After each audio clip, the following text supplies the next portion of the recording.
Hello everyone, welcome back to my channel. This is doctor Vidisha. I hope you all are doing good. आज इस video में मैं बात करूंगी एसिड रिफ्लेक्स के बारे में।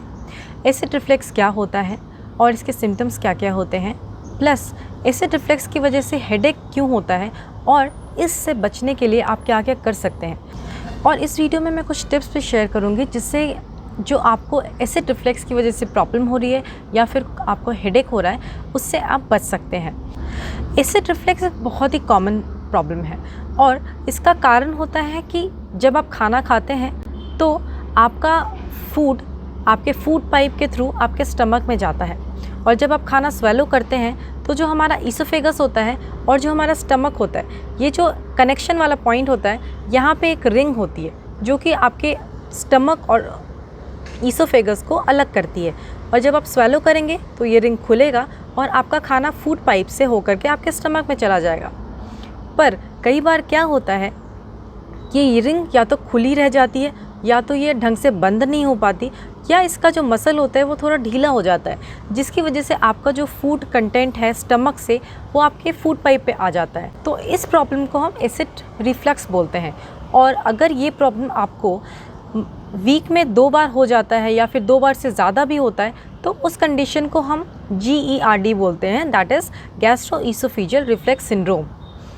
अब बात करते हैं एसिड रिफ्लेक्स के सिम्टम्स की। एसिड रिफ्लेक्स में क्या क्या सिम्टम्स होते हैं, तो आपके माउथ में सावर टेस्ट आ सकता है, या फिर आपके चेस्ट में बर्निंग सेंसेशन हो सकता है, थोड़ा जलन जैसी फीलिंग हो सकती है जो कि आपके नेक तक आती है, या फिर आपको कभी कभी ऐसा फील होगा कि आपके स्टमक का कंटेंट आपके माउथ में कुछ लिक्विड के फॉर्म में या फिर कुछ सॉलिड के फॉर्म में आपके माउथ में आ रहा है। तो इन सारे सिम्टम्स को हम एसिड रिगर्जिटेशन बोलते हैं या फिर एसिड रिफ्लक्स बोलते हैं, और जनरली ये खाना खाने के बाद होता है। कभी कभी आपको स्वेलो करने में भी दिक्कत हो सकती है, जिसकी वजह से आपको अस्थमा या फिर कफ की प्रॉब्लम भी हो सकती है। और कई बार एसिड रिफ्लेक्स के प्रॉब्लम की वजह से आपको हेडेक भी हो सकता है, जिसको हम गैस्ट्रिक हेडेक बोलते हैं।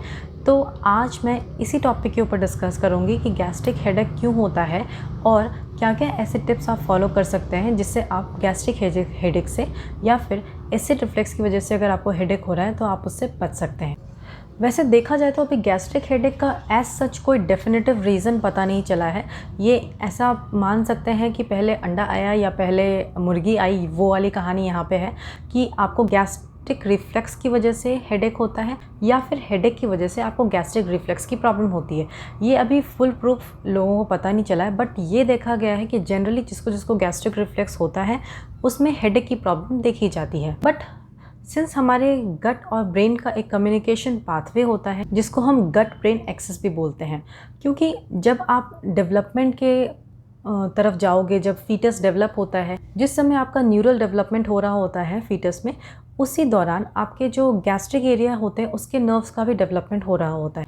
और क्योंकि जीआई से रिलेटेड बहुत सारे ऐसे प्रॉब्लम होते हैं जिसमें कि आपको हेडेक का सामना करना पड़ सकता है, जैसे कि डिस्पेप्सिया हो गया, कॉन्स्टिपेशन हो गया, GERD हो गया।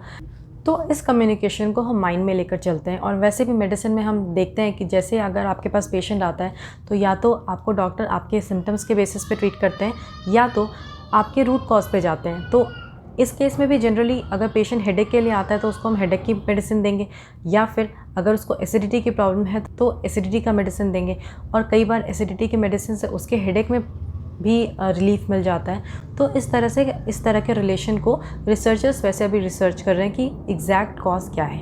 तो अगर आपको हेडेक हो रहा है प्लस आपको गैस्ट्रिक रिफ्लक्स की भी प्रॉब्लम है, ये दोनों चीज़ अगर साथ साथ है, तो आप क्या क्या ऐसी चीज़ें फॉलो कर सकते हैं जिससे कि आपको GERD की प्रॉब्लम में भी थोड़ा रिलीफ हो और आपको हेडेक की प्रॉब्लम में भी थोड़ा रिलीफ हो। तो इसमें जो पहली चीज़ आती है वो होती है आप एंटासिड वगैरह या फिर जो H2 ब्लॉकर होते हैं इनको ले सकते हैं। एंटासिड बेसिकली क्या काम करता है, आपके स्टमक में जो एसिड है उसको न्यूट्रलाइज करता है। H2 ब्लॉकर जो होता है वो क्या करता है, एसिड के प्रोडक्शन को रोकता है। या फिर और भी कई तरह के मेडिकेशन होते हैं जैसे प्रोटॉन पंप इनहिबिटर हो गया जो कि आपके एसिड के पंपिंग को रोकता है। तो ये कुछ ओवर द काउंटर मेडिकेशंस होते हैं जो कि आप ले सकते हो, और कुछ आपको डॉक्टर के प्रिस्क्रिप्शन से लेना होता है। आप कुछ हेडेक के मेडिकेशन को भी ट्राई कर सकते हैं, जैसे कि एसिटामिनोफेन हो गया जिसमें कि टाइनिलॉल वगैरह आता है। ये ऐसे मेडिकेशंस होते हैं जो ओवर द काउंटर आपको इजीली मिल जाते हैं, प्लस ये आपके स्टमक को भी उतना इरिटेट नहीं करते, बिकॉज कई बार पेन किलर्स जो होते हैं आपके स्टमक में और एसिडिटी बढ़ा देते हैं, जिसकी वजह से आपको प्रॉब्लम और एग्रीवेट हो सकता है। बट जो ये पेन किलर्स होते हैं या फिर हेडेक की मेडिसिन होती है, इसका ओवर यूज़ नहीं करना चाहिए हमें, क्योंकि इनका हमारे लिवर पे बहुत बुरा असर पड़ता है। थर्ड पॉइंट है don't recline after you dine. मतलब जब आप खाना खाते हैं तो आपको खाना खाने के बाद बेड पे जाने के बीच में कम से कम आपको 3 घंटे का ब्रेक लेना चाहिए, अदरवाइज़ 1 घंटा तो मिनिमम आपको चाहिए ही। आप खाना खा के तुरंत अगर आप लेटते हो तो आपका जो स्टमक में जो एसिड का कंटेंट है वो आपके गले तक आ सकता है, बट अगर आप सिटिंग पोजीशन पे रहोगे तो एसिड जो है वो आपके स्टमक में ही रहेगा और उसका रिकर्जिटेशन जो होता है वो ईजी नहीं हो पाता। तो ये चीज़ आप फॉलो कर सकते हैं अपने खाने में, और अपने बेड टाइम के गैप को आप बढ़ा सकते हैं, उससे आपको काफ़ी रिलीफ मिलेगा। दूसरी चीज़ ये होती है कि आप खाना को डिनर के टाइम पे आप कम खाना खाएं, ताकि आपके पेट के ऊपर ज़्यादा प्रेशर ना पड़े और आपके मशीनरी स्टमक मशीनरी पे ज़्यादा इफ़ेक्ट ना पड़े और ईज़िली आपका खाना डाइजेस्ट हो जाए। तो स्मॉलर मील्स में आप अपने खाने को डिवाइड कर दें, वो एक इफ़ेक्टिव सोल्यूशन होता है। Fourth point is reduce nicotine का इंटेक। निकोटिन जैसे कि अल्कोहल हो गया, आपके स्मोकिंग हो गया, ये सारी चीज़ें जो होती है इनका क्या इफ़ेक्ट होता है, अगर आप ये ज़्यादा लेते हो तो ये आपके जो स्पिंक्टर होते हैं, जो मैंने आपको रिंग बताया था स्टमक और ईसोफेगस के बीच में, वो रिंग को ये ढीला कर देता है। इसकी वजह से क्या होता है, आपके खाने का ऊपर आने की टेंडेंसी जो होती है ज़्यादा होती है और एसिड रिफ्लेक्स की टेंडेंसी भी ज़्यादा हो जाती है। Next point similar to above, जैसे मैंने आपको बताया कि आपको अपने खाने में डाइट में मॉडिफिकेशन करना ज़रूरी है।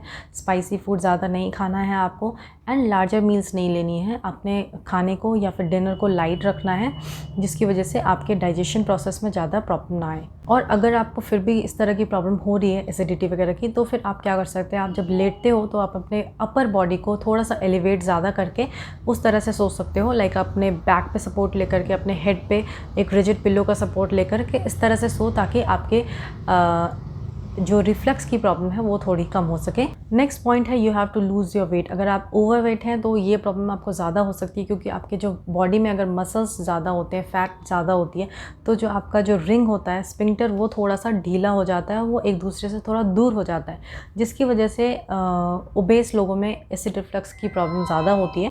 नेक्स्ट पॉइंट है अगर आप मेडिसिन ले रहे हैं हेडेक की या फिर GERD की, तो आपको अपने मेडिसिन को अच्छे से मॉनिटर करना है, अपने डॉक्टर से बात करनी है, बिकॉज कई बार कुछ मेडिसिन ऐसे होते हैं जो आपके स्पिंक्टर को लूज़ कर देते हैं, जैसे कि कैल्शियम चैनल ब्लॉकर हो गया, वो किसी डिजीज़ में हम देते हैं, या फिर ओरल कॉन्ट्रासेप्टिव्स हो गया, ये इनका आपके ईसोफेगल रिंग पे भी इफ़ेक्ट पड़ता है। दूसरा ये होता है कि कुछ जो मेडिसिन होते हैं वो आपके स्टमक को इरिटेट करते हैं, तो उसकी वजह से भी आपको हेडेक हो सकता है। तो इन सब से बचने के लिए एक तो आपको अपने ड्रग को मॉनिटर करना है, दूसरा ये होता है कि अगर आपको ऐसा ड्रग है जो आपके स्टमक को इरिटेट कर रहा है, तो आप या तो उसको खाने के साथ लें या तो with a large glass of water, जिससे कि आपका स्टमक एम्प्टी ना रहे। लेकिन फिर भी अगर आपको प्रॉब्लम हो रही है तो आपको अपने डॉक्टर से अपने सिम्टम की बात करनी है और अल्टरनेट मेडिसिन की तरफ आपको देखना चाहिए।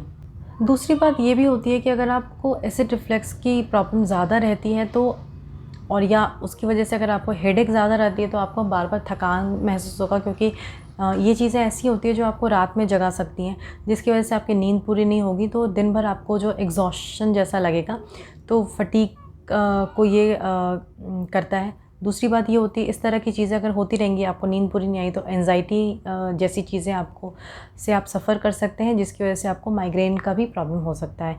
तो मेरा टेक अवे मैसेज या फिर लास्ट मेरा मैसेज जो इस वीडियो को बनाने का यही है कि अगर आपको हेडेक हो रहा है तो आपको इसका रीज़न पहला तो जानना है, जो हेडेक है वो मुझे एसिडिटी की वजह से हो रही है या फिर मेरा कोई और हेडेक का रीज़न है। अपने डॉक्टर से आपको क्लियरली बात करनी चाहिए, एंड अपने लाइफस्टाइल को मॉडिफाई करके, कुछ ड्रग में मॉडिफिकेशन करके आप इस चीज़ पे वर्कआउट कर सकते हैं और आपको इसका फ़ायदा ज़रूर मिलेगा। आई hope you like the video. Thank you so much.